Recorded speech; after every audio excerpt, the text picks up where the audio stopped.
Hello বন্ধুরা, আমি গ্রামের ছেলে গ্রামে চলে আসছি।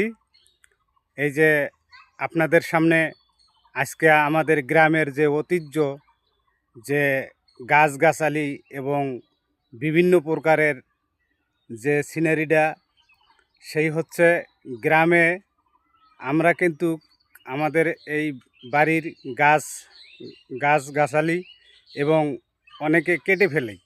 তো এই বিষয়ে আজকে একটু কথা বলবো। আমাদের কিন্তু গাছগাছালি আমাদের বাড়ির জন্য ছায়া এবং অনেক অক্সিজেন দেয়। তা আমরা এই গাছগাছালিগুলা লালিত পালিত করে আমাদের যদি আমরা না তুলি তাহলে আমাদের বাড়ির অক্সিজেনের সমস্যা হয় আমাদের দেশের বা আমাদের বাড়ির। তে এই গাছগাছালির বিষয়ে আজকে আমরা কথা বলবো। যে কোনো গাছ হোক আমরা কাটবো না, আমরা গাছকে সৌন্দর্য করে গাছ তুলব এবং দেশ বাঁচাবো এবং আমাদের সন্তান এবং তাদের জন্য পরামর্শ থাকবে তারা যেন আমাদের দেশে গাছগাছালির দিক দৃষ্টি রাখে।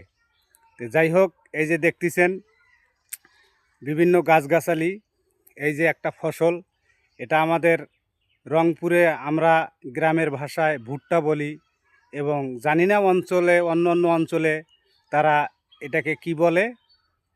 কিন্তু আমাদের ভাষায় এটা আমরা ভুট্টা বলি। এত সুন্দর একটা ভুট্টা হয়েছে এই জমিতে, দেখতেছেন এই যে সুন্দর ভুট্টার ফলন হয়েছে। এফিরা আপনাদের ভুট্টা দিয়ে অনেক কিছু খাবার আইটেম করা যায়।